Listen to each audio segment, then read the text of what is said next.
Okay, let's go. So hi everyone, my name is Eric Torrebor. Please rate the app. Use. I work for Zalando. Zalando is a huge online fashion store. We sell t-shirts, pants, shoes, all of that. And we have lots and lots of engineers.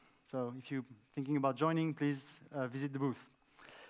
But today I want to tell you a nice story. So in the universe somewhere, there's this incredible thing. It's a huge computer with infinite memory, and boundless CPU. It can do whatever computation you throw at it, it will do it. It's really great. And it has this great developer. That guy is super smart. He can hold millions of mutable variables in his head and do all computations all at once and then program it. He's really good at it. Unfortunately, that's just a story, right? Just in the movies, we are living on a planet that has very finite resources. We should take care of them. And as developers, well, we are, on average, we are just average, by definition of the word average. So we do what we do the best, and what do we do every day? There's a wise man who said, basically, everything that you're doing in your day job is taking some data from somewhere, transforming it, and putting it somewhere else. So who in the room is not doing this every day? Okay. That's what I thought, right? We're all doing that in some form or another. It's a very broad definition. So let's have a look at one of those applications that would look like this. So let's say you want to read from a file that has temperatures, and you want to convert them to something else. So how would you do that in Scala? So you would just open the two files, then iterate on all the lines, maybe filter some of them out because they have comments and you don't want them, and do your conversion and write the output. That's what you would do. So what's good and what's bad about this code above? Because it's kind of working, right? It's doing the job. So the first thing that's good about this code is that because we have finite resources, it's smart enough. It's not going to load the whole content of the file in memory. It's using an iterator to do this. It doesn't have to load all the lines at once, then process them, and then write them out.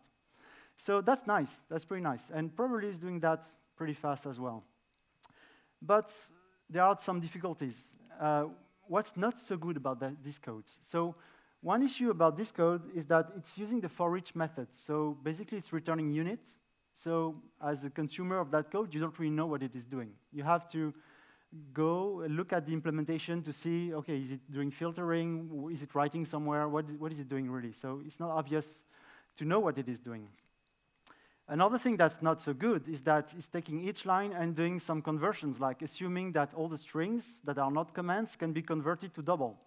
But as we know, we are dealing with data that can be really, really messy, and that might just blow up. And what would happen if that blows up, if you cannot convert to double? You have an exception, and maybe you cannot close your files, and that means you are going to leak some resources. And again, we live on a planet with very finite resources, and file handles are such resources. We should make sure we close them properly. So if you want to fix that code, you probably need to add some try-catch block and finally, and make sure things are closed properly, so it becomes a bit more messy again. Another issue with the piece of code that we've seen is that if you want to add one more piece of behavior, like count the number of lines, because you want to say, okay, how many lines did I convert it? It's like, conceptually, it's just adding one piece of behavior. But effectively, you will have to add this thing into 3 different places. So at the beginning of the code, you need a variable, then you need to increment it, and then finally, you need to output your results. So it's like one behavior gets splitted into 3 places. It's not very compositional. It's not so nice. You have to, it's kind of you're trying to cram everything at the same place. Not so good. Can we do anything better to still do streaming, not have all the lines into memory, but have better properties? And actually, of course, we can, and the solution is Stream. Use a streaming library, right? That should be the obvious solution, or can go by other names like iteratives, or use observables, but there are solutions for this problem. It's streaming libraries. So if you're a newcomer to Scala and someone tells you, OK, use a streaming library, so you say, oh, which one should I take? And you start having a look at those streaming libraries, and you open the hood, and what's inside? And oh my, it's actually pretty complicated. And you're thinking, I'm trying to solve a simple problem. Why is it so complicated? So we're going to make a small tour of all the different streaming libraries and try to understand why they are complicated and why really are they trying to achieve. So the granddaddy of all streaming libraries, and we're going to make a detour by Haskell, is the Conduit library.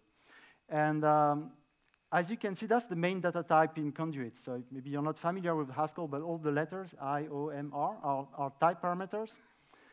And wow, you already have 4 type parameters for a streaming library. So kind of encoding different types of things, like the input value, the output value, some kind of effect with the monad, and some kind of final value. Do we really need all of that for a streaming library? No, that's interesting, I don't know. Because the next library in Haskell does even worse. It has 6 type parameters. And now we have A and A prime, B and B prime, because apparently the information can flow upstream, but can also flow downstream. Wow, I didn't realize that for reading a simple file, we had different flows of information. Okay, more and more complex. And there's this interesting library. It's in this one here is in Scala, but it's actually a translation of an existing library in Haskell. It's called Machines. And this one is pretty mystifying. If you read the documentation, it says that you have a machine, a plan, you can compile it to a machine. It's coroutine driven. It's whoa. I don't even know what that thing is. It's really hard to understand. If you just want to read a file, it's really not obvious. So then you're thinking, okay, this is Haskell. Those guys are crazy. They're doing crazy stuff. So in Scala, we have like some nice libraries, Akastream, so I should just use that. So who in the room is currently using Akastream? Ooh, who really understands the internal of Akastream? That's good on you. Because, so the motivation for Akastream is the first one is like, let's solve the streaming problem. Data is too large to fit in memory. Akastream should solve that. The second one is actually interesting, is actors offer no static guarantee. I didn't know I had an actor problem. It's like someone telling me, oh, you have a drinking problem. Really? But apparently there's an actor problem. And then there's this idea of back pressure that should be handled. And okay, oh, that's interesting. Now there's a new problem. I knew I had streaming as a problem, but back pressure is also one. So back pressure is when you're trying to do some processing, and someone keeps sending more work at you, and you say, oh, I cannot handle it anymore. So apparently that's something we need to deal with. So how is it done in Akastream? So the main data structure is a flow. And now we're down to 3 type parameters, inputs, outputs, and a value that's going to be materialized. Like at the end, you're going to end up with one value. But it extends something called a graph, and using a flow shape. So what that means is that in Akastream, not only you're trying to solve the streaming problem, but you're also trying to represent the fact that you have different processing entities as a graph of processing entities, and you want to know what's the shape of that graph, and you want to represent that. And actually, it turns out that just having these constraints in your streaming library makes it a bit more complex. The other well-known library is FS2. So who's using FS2? The complement of the Akastream? Oh, not a lot. Wow, I was expecting, or Scala ZStream. Okay, even less. No, yeah, maybe, okay. So that's the functional programming equivalent of Akastream, if you want. And here, the design goals are to be compositional, no surprise for people coming from functional programming, being expressive. And, oh, there's a new concern, which reflects the one we had when reading the files, is resource safety. So it looks like in FS2, resource safety is baked in the library. It's like something you should really care about. Why is it not mentioned in Akastream as the main motivation? It's kind of a question. Does that mean that Akastream doesn't handle it? Does that mean that I have to add more code on top of that? So if you're new to streaming libraries, you might wonder. And speed, of course. So what's the main data structure in FS2? It's a stream. Oh, and this time it looks simpler because you have just one output parameter, type parameter, to describe the things you are emitting, values of type O. And something that's very common in functional programming is a type constructor, F, that's going to denote the effects you're going to have. So as you are producing those values of type O, you might do some effects, like reading from a file. That's an effect. And you generally encode this in a type constructor in Scala ZStream. So in a way, if this does everything that Akastream does, it's simpler. just two type parameters. But then you look inside, what is in, and then you have an explosion of concepts. Like you need to know about string core, a stack, different types of segments. There's a notion of scope. You learn that the data is chunked into memory, and then those chunks, they need to be preserved as you do transformation. Oh, all sorts of complexity jumps at you. Let's have a look at Swave. So Swave is another library which in some ways look a bit like AkaStream, but makes different trade-offs. Wants to be very fast, simple, debuggable, and so on. Now, just two type parameters, and maybe essentially just one, something supporting some stream operations. And it says that, it wants to be representing graph components. So again, you have this idea that possibly it's useful to represent a graph of components. And because of that, if you look inside Swave, it starts becoming slightly more complex again, because you need to represent all of that. And then new concepts appear, like you need to fan in at some stage. You have something called a spout, and it's using shapeless in many places because it's tracking very precisely the types of all the transformations. So that also makes it a library that's on the surface pretty pleasant, but internally a bit harder to understand. Anyone knows about iteratives? Yes, 1, 2, 3, 4, 5. So yeah, so there used to be iteratives in play, and that's also something that's coming from Haskell. Iteratives, they want to do resource management, streaming, Fusion. Oh, a new concern, Fusion. What is it all about? So this one is pretty simple. It's not really mentioned by the other ones because it's kind of natural that they are going to fuse stuff. It's the idea that if you have two map operations when you're processing something, you are not going to read your stream twice just to do those two transformations. You can just fuse the two maps operation at once and do that all at once. Makes sense. But it says that it's not really for concurrency. So if you want to do any kind of concurrency, use your cores. Maybe you will not use iteratives. And the main concepts in iteratives are interesting compared to what we've seen before. Just not one thing encoding everything it means about processing and streaming. There are three things. There's an enumerator to output some values, enumeratee that transforms those values, and iteratee that accumulates some values and finally produces an output. So we will see more about this iterative thing. The names were really scary to me when I first read about that. It was hard for me to understand. And the last one is Monix, which is famous for its, it's a library that's famous for its task, the data type. But it can also do streaming, and it touts to be asynchronous, reactive, streaming, and also dealing with back pressure. And the main abstractions here are the fact that you can have an observable emitting some A's, and you can have consumers that are going to consume these A's and do something interesting with that. So that's lots of libraries that apparently on the surface trying to do the same thing, which is streaming, but they all have their differences. They are not exactly the same. They put the emphasis on some stuff and not some other things. So my question is, how can we, is it possible to deal with all those concerns, like composition, concurrency, back pressure, resource safety, topology, in different libraries? Does it have to be crammed everything under the same library so that it effectively makes it a really complex beast to understand? So this is what I want to explore with you today. Is it possible to reconstruct all of that from the ground up in different libraries? Yeah, explode all the things so they can be more manageable. So we will see how we can reproduce some of that using three libraries: Producer, Origami, which is a folding library, and F, which is an effect library. So the first one is Producer. So we need to solve what's the best way, the most, in a way, natural way to solve the streaming problem. And you can have a look online for this library, and it's on GitHub. So if you want to stream stuff, you need to make sure that at any point in time, you don't have too much elements in memory. So either you have no elements, that's the best situation, you can come home, or you have one, also not too hard, or you have a bunch of elements, but not more than your memory. And when you're done with those elements, you have some kind of pointer for the next thing to do.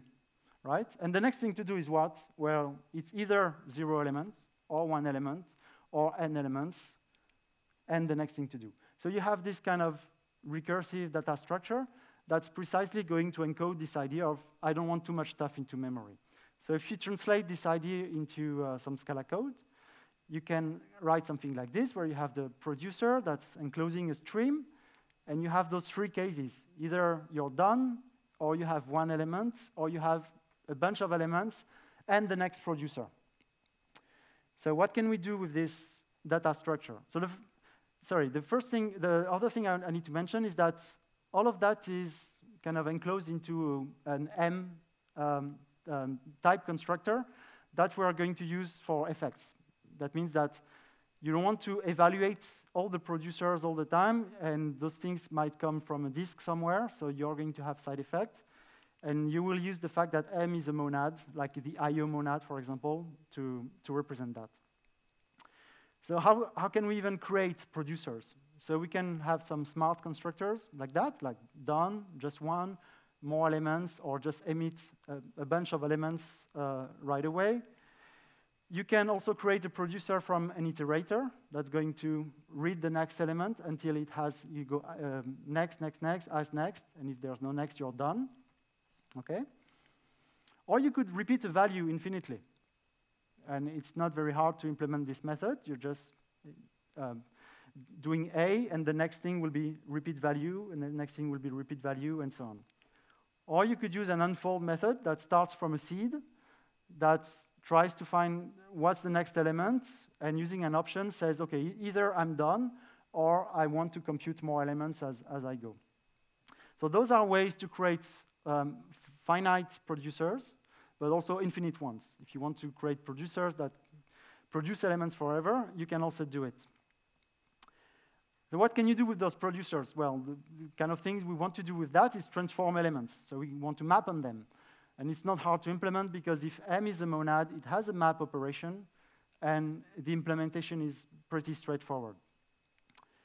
The next thing we might want to do is to append 2 producers together. So we say you run the first one. If it's finished, you can start the second one. That's a very useful operation to have. And this one, we need to use flat map. So we need to have this flat map operation on M to be able to implement this. But you can also implement flat map on the producer data type itself. So you can say, I want to produce a new producer for each element that I'm seeing. And it's also possible. So the implementation is a bit more involved. But actually, if you sit down for a minute, and if you follow the types and go through all the cases, it's not that hard to implement. This all means that this nice data type is a monad also, because it has map, flat map, and pure. And OK, it's a well-behaved and nice data type. And with this, you can do many of the things you can do with collections. So you can filter, you can take, you can drop. You can rechunk, because if it's evaluating n elements in memory, you can say, oh, now I want to evaluate more or less. You can create a producer that's going to be resized in a way. And you can implement also some operations that are going to do some state computation. So you can create from a producer of type A, you can create a producer of type B that's going to compute all the Bs, taking the current A, the current state, to compute the next B. And this is, again, not very hard to implement. And if you implement it, then it opens a whole lot of functions that come for free. So like zip with index, for example. It's very easy to implement this with scan. Or zip with the next element, where you can have the current element and the next element. And this is an option, because if you're at the end of the stream, there's no next element. But this is really nice, because when you're streaming data, generally you just see 1 element at a time. But sometimes it's useful to see a bit more context around that element. So if you use zip with next, zip with previous, or zip with previous and next, and you can even extend that to a bunch of elements, you can also progress on your stream having the context around the current element. So that's super useful. But up to now, we haven't been doing really anything, right? Just creating stuff, transforming it. We haven't run anything. So how to run a producer? You can run it to get a list of elements. in a way, it looks a bit silly, because we do all this work to avoid having all the elements in memory, and then we produce the list of all the elements, right? It's completely silly. But it's very useful for testing, obviously. If you want to test on just a bunch of elements, you can do that. Or we might want to run up to the last element, which might or might not be available. And in that case, it looks also a bit silly, because why would you want to get just the last element? Why? And it's actually not silly, because this M monad might have some effects. It might read from files. So in that case, this method is used to run all those effects one by one. So it is really going to do something. Even if it doesn't return a value that's super interesting, it is going to do something. And there are two other methods which you can implement on producer, which are really useful. Fold is a method that's going to take the full producer and compute some state, starting with an initial value, and for each element you have, you update the state, possibly with some effect, and eventually you can transform the final state into a final result. And you have also a slightly different version of that, where you take an existing producer producing some A's, and you can observe those A's, accumulating some state. So you can go through all the A's in memory, and every time you have a new A, you do some kind of effect, like write to a database at this stage. And you can do this statefully, because there's a parameter to update the state as well. So that's really useful. And with all of this, we can start rewriting the example we had in the beginning. So we can read lines from a file as an iterator of strings. We can create a producer from that. And we can start processing that file. So in that case, you can do filter, removing all the lines with comments and empty lines. We can transform those lines. And we can fold to do the count. And in this case, doing the count is really like adding one operation in one place to count the number of lines. The only issue with that example is that we are going to do all the processing, getting the final number of lines, but we haven't really written the lines anywhere. So we did the transformation in memory at some stage, but it's lost. But that's the best we can do for now with what we have. But we can do better than this. And that's what we're going to see next. But now, so what we've seen is that with this simple data structure, we can solve the streaming problem. It's very compositional, because you have all sorts of operators you can define, like filter, map, flat map, zip width, and so on. And it kind of solves the back pressure problem. Why? It's because we are evaluating lots of elements, but the producer decides when he wants to evaluate stuff. So he's doing something, and it's not until it has finished doing that thing that it starts doing the next thing. So there's no one really pushing anything to that producer, to this computation, to this long-running computation. OK. Now let's see how we can deal with some aspect of topology. So we are producing elements in one line, and we would like to send some work to some other people to do, and say, oh, can you please put this element in a file? Can you please compute the number of elements? Can you please do this? Can you please do that? Have some kind of fan-out. How would you model a fan-out behavior with this? And this is provided by a library called Origami. So let's go back to this fold function that was accumulating some state while running the producer. If we extract this fold function, it's to its own thing as a fold object, right? It's almost the same definition. I just made it a first-class object. So we have a type S for the state, a start state. We do some folding when we have new elements and based on the previous state. And we finalize the last value. What can we do with that? Why would it be useful to have this as a first-class entity? So one thing we can do is to count the number of elements with this. So we can define a fold that's a count fold, where we say, OK, the start is 0. Every time you have a new element, you just add +1. And eventually, you return the value you computed. And it turns out that this kind of computation, where you have a 0 element, when you are aggregating some information, is more or less the trademark of a monoid. and there are many monoids in nature. So if you look at the origami library, you can define count in just one line of code because many things are behaving like a count, having a 0 element and aggregating some data. It turns out that this concept of a fold is not something that's really, really new. It's very close to something called a coroutine. So if you look at coroutines in Python, they are almost the same. So this is a coroutine to count the number of elements. So you have some internal states, and every time you receive a new value, you update that state. And how do you use this coroutine in Python? Well, you need to start it.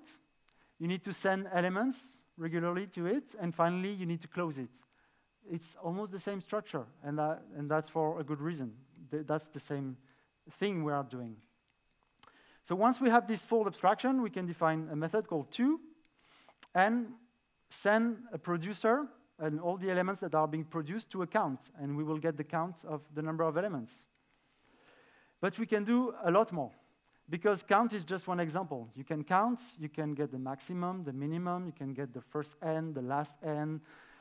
You can do things with booleans, get if all the booleans are true or just one. You can multiply things together. You can do all kinds of statistics you want with that. You can do average, variance, you can do the quantiles, you can even have probabilistic algorithms implemented as folds, because they are essentially folds, accumulating some states and giving you a final answer.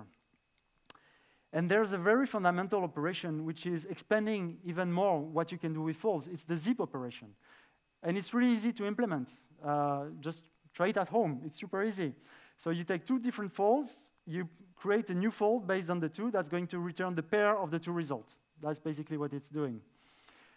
So with this, you can zip two folds together, like count and maximum, and send all the elements to do two different computations, independent computations joined as ones.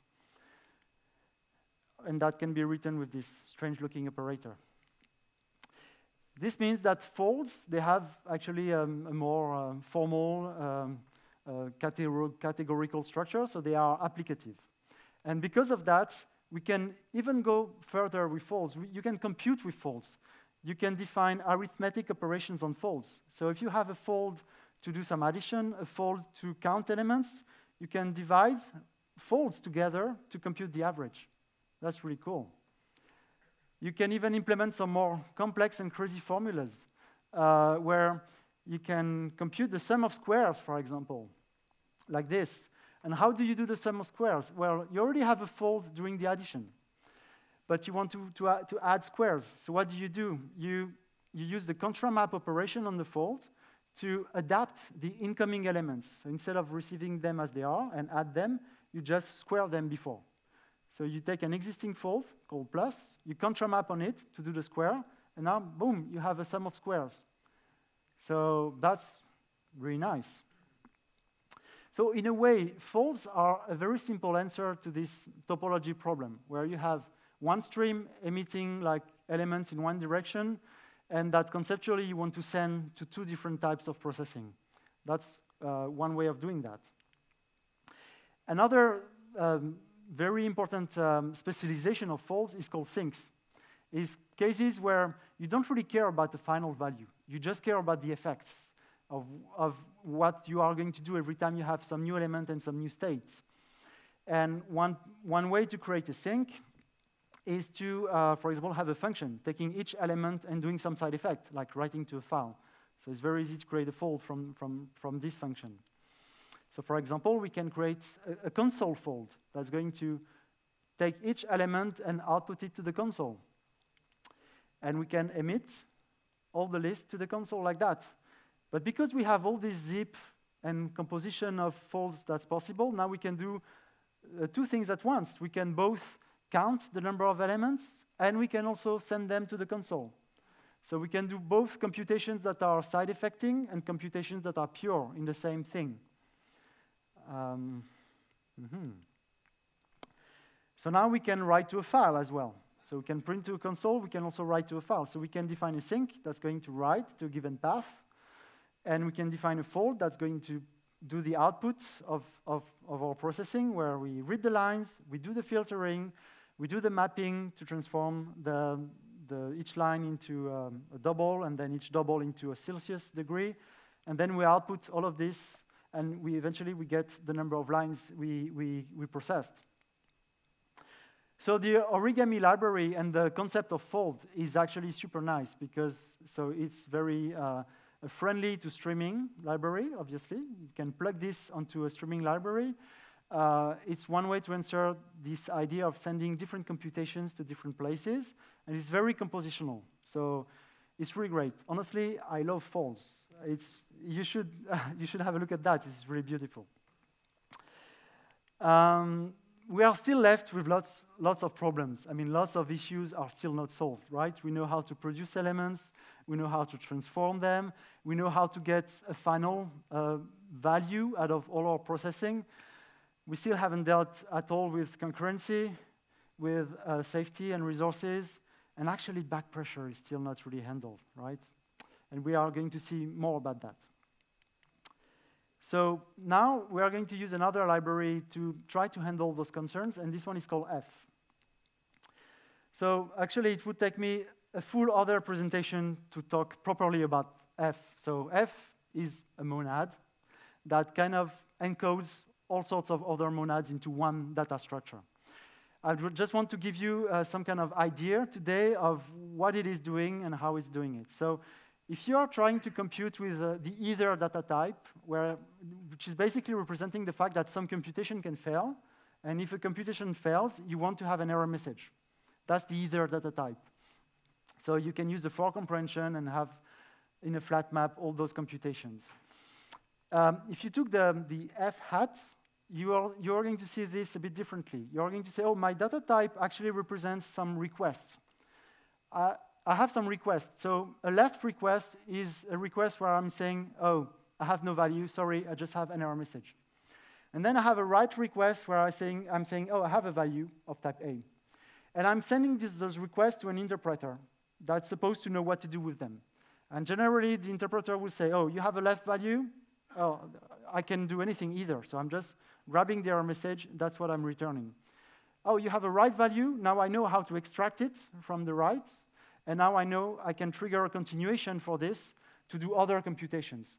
And with F, not only the other computations will be some other either requests, but it can be future computations, it can be option computations, all sorts of other computations.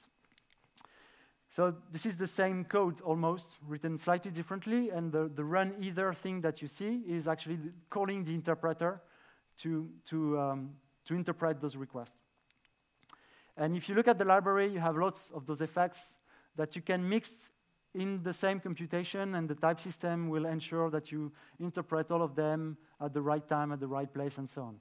And in particular, in F, you have all sorts of effects for supporting concurrency and asynchronous programming. So it has support for Scala futures, Twitter futures, and all the zoo of tasks that we have, like Scala Z task, Monix task, and the task from FS2.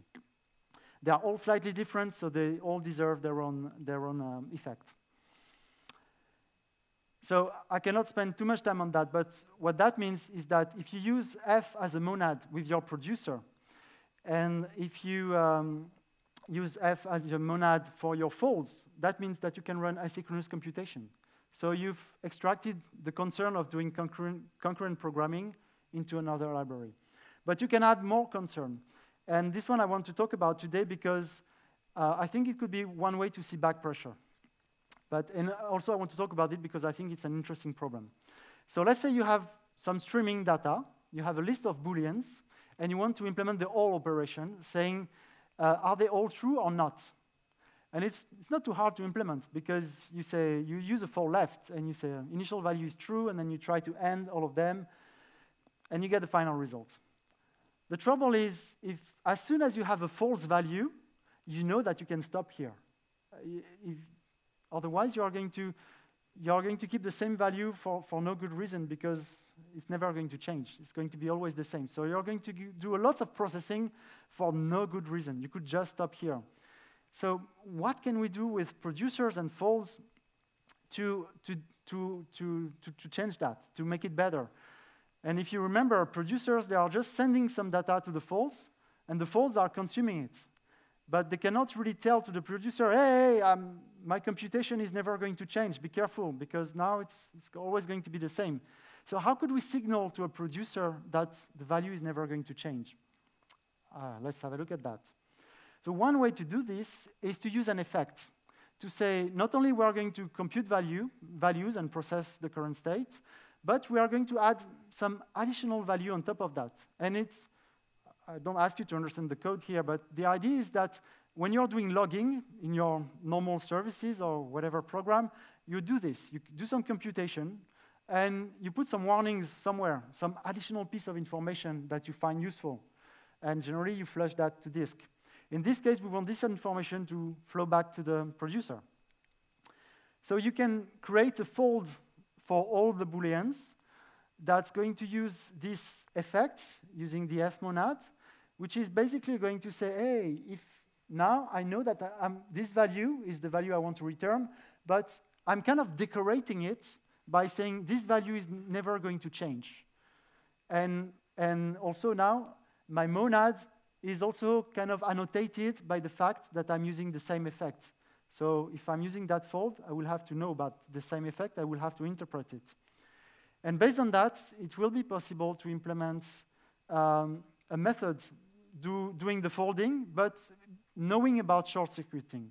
So a method that's fold short, that knows that maybe the fold you're passing is useless after some stage. It's never going to give you more information.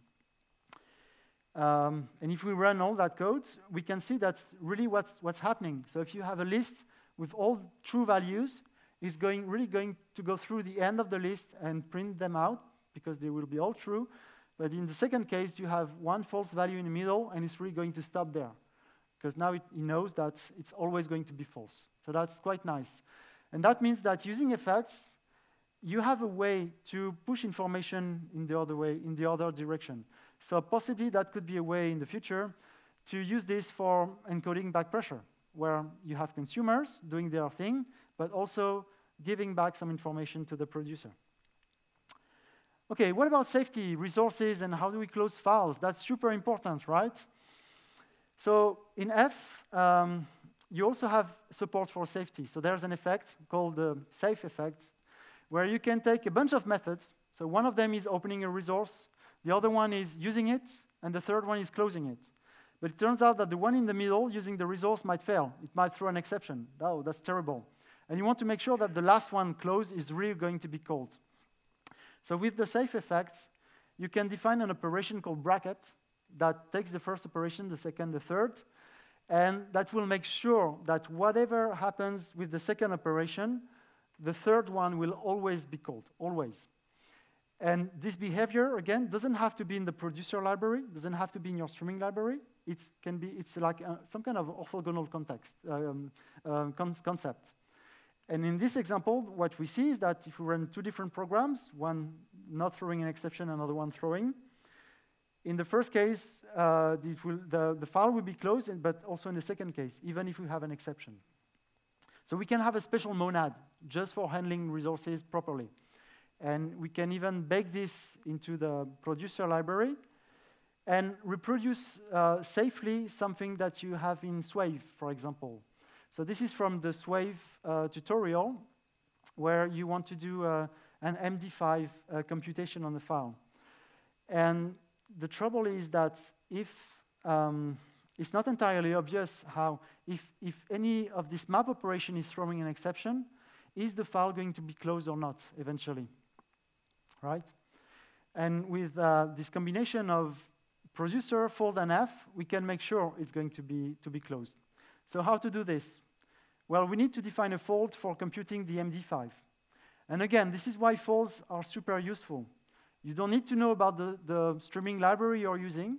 You're just encapsulating the piece of functionality that is strictly doing that, MD5 computation, receiving elements, updating a message digest, and outputting the final result. And in passing, you can see that it's also nice because all this state is encapsulated. And in this case, a message digest is a mutable object. So it has to be hidden, and it's not exposed. And you just see the final result. And once you have this, you can both read the content from your file asynchronously. You can send it to two files, in that case, one that's doing the MD5 computation, the other one that's printing to the console. And when you run the save effect, it will make sure that even if there's an exception in the middle, everything will be closed properly. So you have resource safety. And because this is all asynchronous, you need to run the future effect that's going to give you back a future eventually.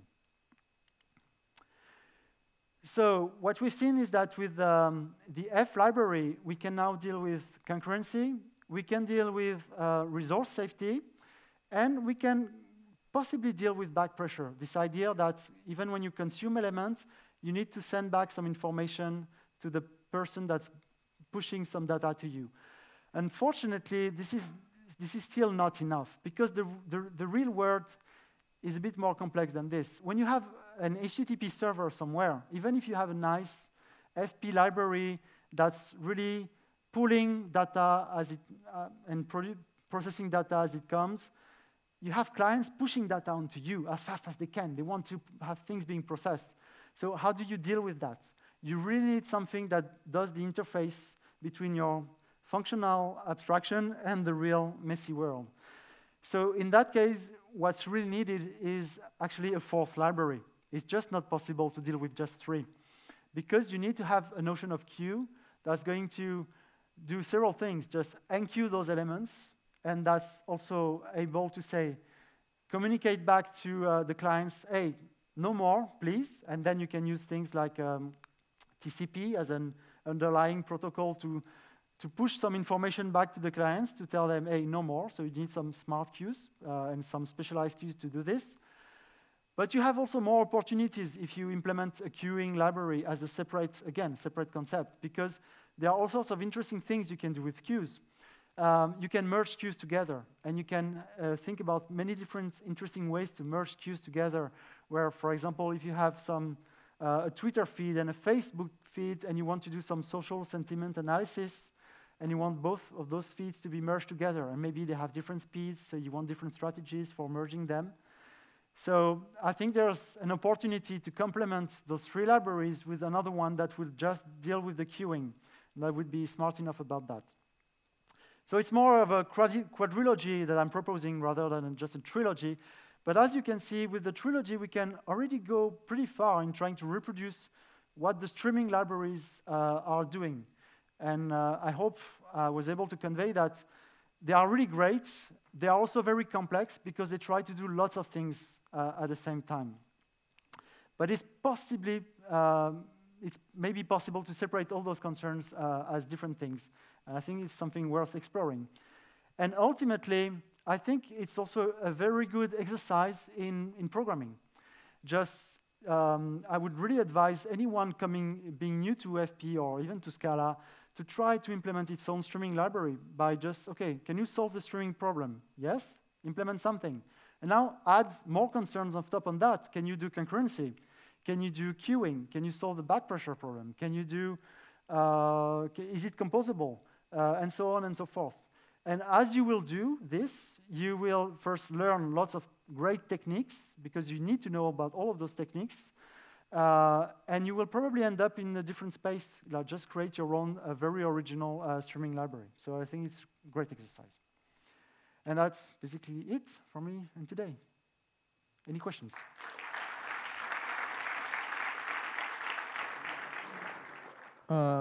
So we saw that we were creating producers, and all the streams were evaluated using folds. Yep. Folds inherently have a sense of state, and where I lost you was, how do these things work concurrently? Because the state might be different in different threads that are running at the same time. So how do streams and folds work together in a concurrent environment? So you can have different things being concurrent. So you can have some threads doing the evaluation of the producer, like reading from file using some threads. You can have some threads doing the folding separately, and the state is encapsulated. I mean, each fold has its own state. for its own purpose, its own computation, doesn't share state with other folds. They are all isolated. But eventually, I mean, if you, the folds needs to terminate before you can evaluate the next part in producer anyway. So it's not, in that sense, unless the fold returns units and you don't really care about the result, it's not super concurrent. So maybe I suspect that for this reason, it will not be as efficient as other libraries that are more push-oriented libraries. And if I remember some benchmarks, that's the case. Yeah. Okay. Thank you.